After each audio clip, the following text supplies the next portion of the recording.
that was awesome. Yeah, man, we just kicked so much ass. Yeah, I agree. So what do you want to do now? You want to go get something to eat or something? I do. I feel like I could eat a whole gorilla. No, man, I'm good. I already ate. I don't feel very good. Dude, are you all right? Dude, what the hell? Did you go to the bathroom or something? Oh, I'm not gonna make it. Oh my God, what did you eat? Blue cheese and blue raspberries. Oh, and blueberries and berry blue Kool-Aid. I can't believe there's still more.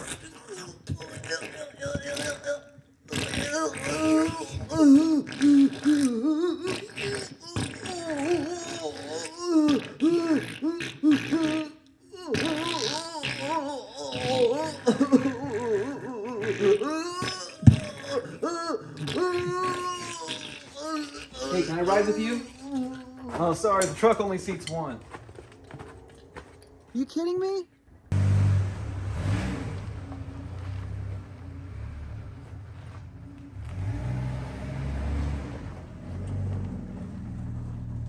Oh. Oh.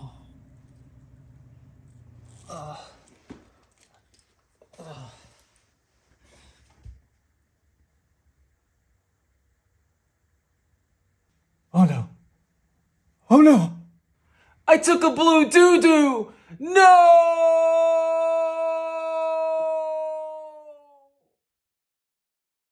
Hey guys, how's it going? So we're back with another video, and today we're going to talk about this amp right here. Now, it's a pretty controversial amp, and it's got quite a bad reputation. This is the Crate Blue Voodoo, specifically the BV60. And I got the whole deal right here. I've got the head, I got the matching cab, and you know, it's got a nickname of Blue Doodoo, and a lot of people like to shit all over this amp, but is it shit or is it not? Let's bring the camera over here, take a closer look at it, and take a listen. So here it is, the Blue Doodoo in all of its glory.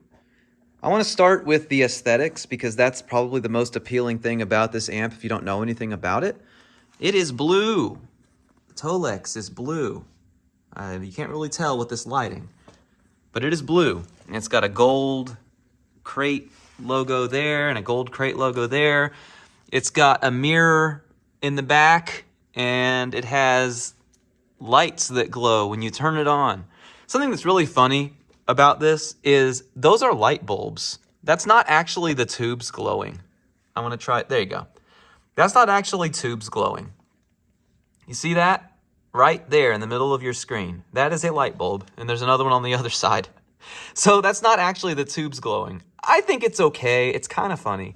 And the mirror behind it is really cool because it kind of amplifies the effect of that light, doesn't it? So you can see your two power tubes. I think those are 6L6. And then you've got 12AX7s. 1, 2, 3, 4 of them. If we look at the front panel, obviously you have your power and standby switches. You have a presence knob. And then your reverb, it has real spring reverb. The reverb is channel independent. Or should I say channel dependent. There are two reverbs. There's reverb 1 and reverb 2. Reverb 1 for clean, reverb 2 for the dirty channel.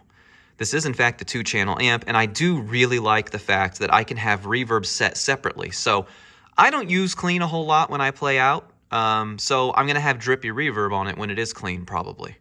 So it's nice that I can set it up higher for that and lower otherwise. Over here you have effects loop on and off, which I love this feature. So you can actually have your pedals. So if I switch over here, those are the two pedals that I always have in my effects loop, Holy Grail Reverb and Echoplex. So what's nice is I can have those on all the time, and then I can just turn the effects loop on and off using a foot switch, so I don't have to turn both of those pedals on at once. I can leave them on all the time and just turn the whole loop on and off, which I really like. There's also a 12 dB boost / cut, depending on how you look at it, on the effects loop. If we go over to the channels, we'll start left to right. So channel 2, which I'll get to this in a second, but there's a reason why it's laid out this way.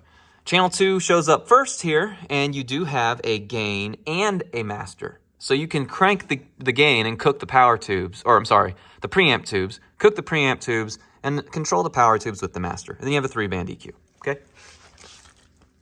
Then you have channel 1. Channel 1, you don't have a gain. You only have a master right here. And then you've got your 3-band EQ. Now, I said earlier, why is it laid out this way? Well, on a combo amp, the tubes hang down from the top, right? So your controls would be on the top, and the tubes would hang down underneath, and then the speaker would be down beneath that.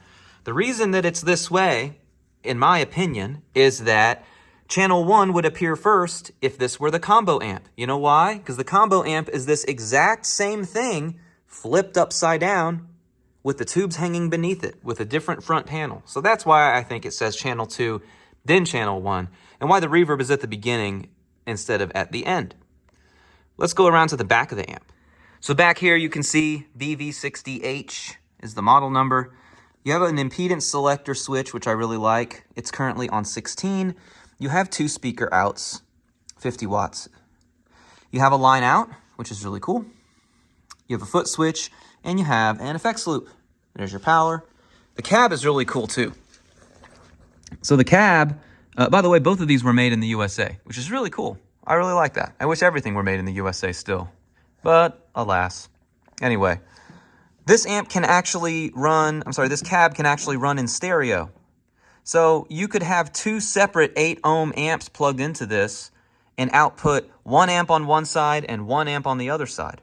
Or you could run the amp in stereo itself if you had stereo effects or something. So I think that's pretty cool. Right now I have it set to 16 ohm mono and 16 ohm coming out right here. And that's the way I have it set up. So there you go.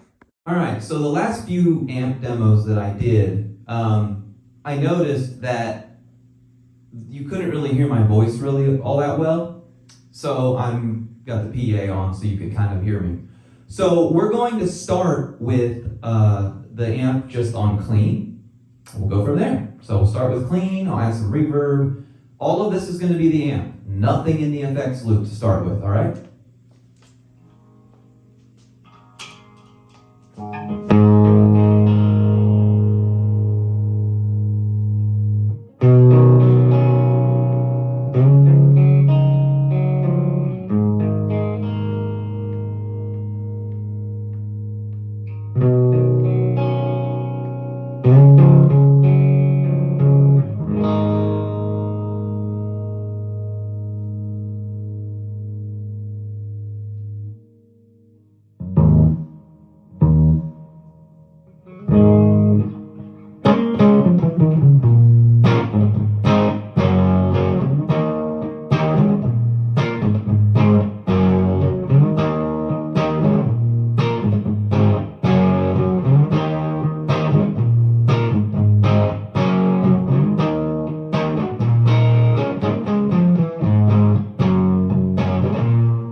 The built-in reverb.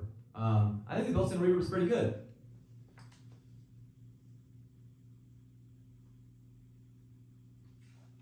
Now I'm going to turn on my Holy Grail and my Echoplex.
But that's not why you buy this amp, is it? No, you buy this amp for that other channel. This amp came out at a weird time. It came out at a time when the 5150 was the rage. And you had the JCM 900, and you had the JCM 2000, and you had all this stuff going on. That is when this amp came out. And so the gain channel is really what this amp was really for. So let's turn it on.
So that's with the gain at half. And I think it sounds pretty good, honestly. This, by the way, is my Gibson SG with vintage 1970s super distortion humbuckers. Let's go ahead and turn the gain up a little bit.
That's with the gain maxed out. Let's put it back down to 5.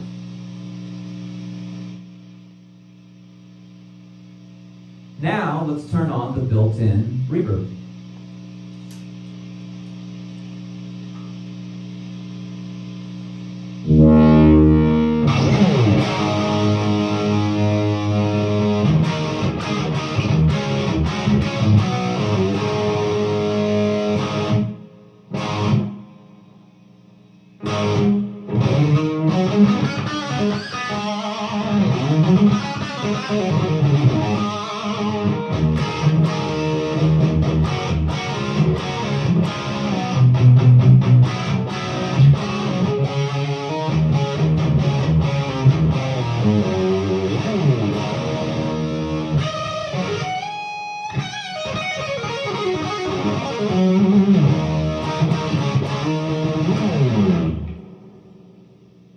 I think that sounds pretty damn good. But let's see, does it clean up on the super high gain setting? I'm the kind of guy that likes a one-channel amp. Can I just stick it on this channel and clean it up? Let's see. We're gonna go to the neck for this.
Next, let's add the Echoplex and the Holy Grail.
Pretty good, doesn't it? Alright, couple more things. I want to add the SD1. Adding the DS1 to something like this isn't going to make very much sense. I'll do the DS1 for you real quick, but then I'm going to turn it right off.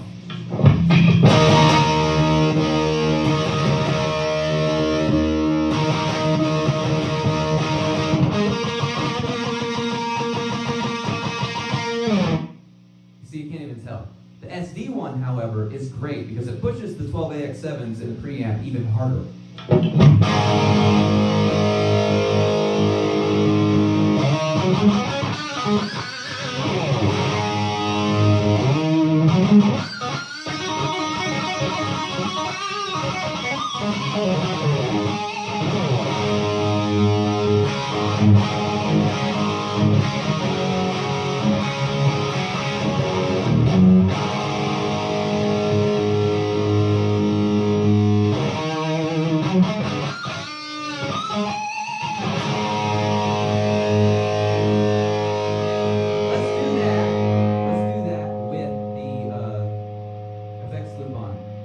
SD1 with the Holy Grail and with the Echoplex.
Okay.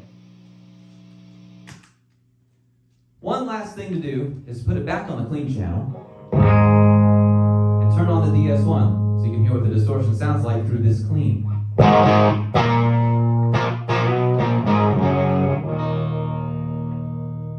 That's the clean channel. It's already starting to kind of break up a little bit, which I like. Let's turn on the DS1.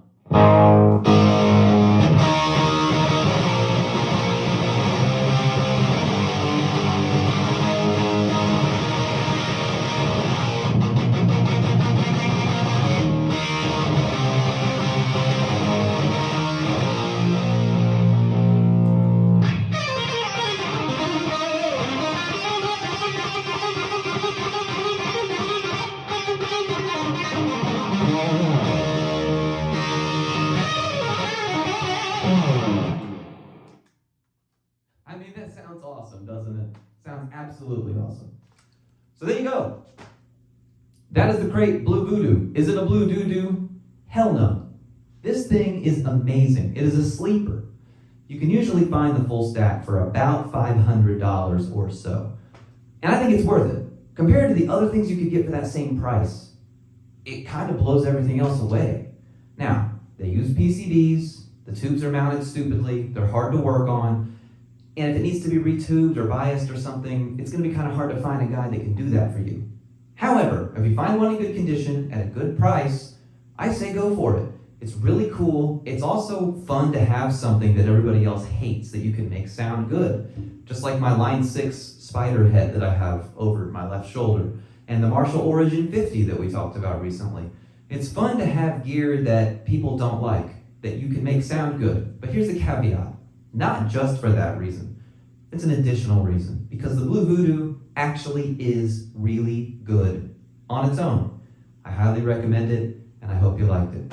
Thank you very much for watching. I appreciate all of you. Please like and subscribe. Please join the Discord if you haven't already. The link is in the description below. Thanks again. See you next time. Keep on rocking.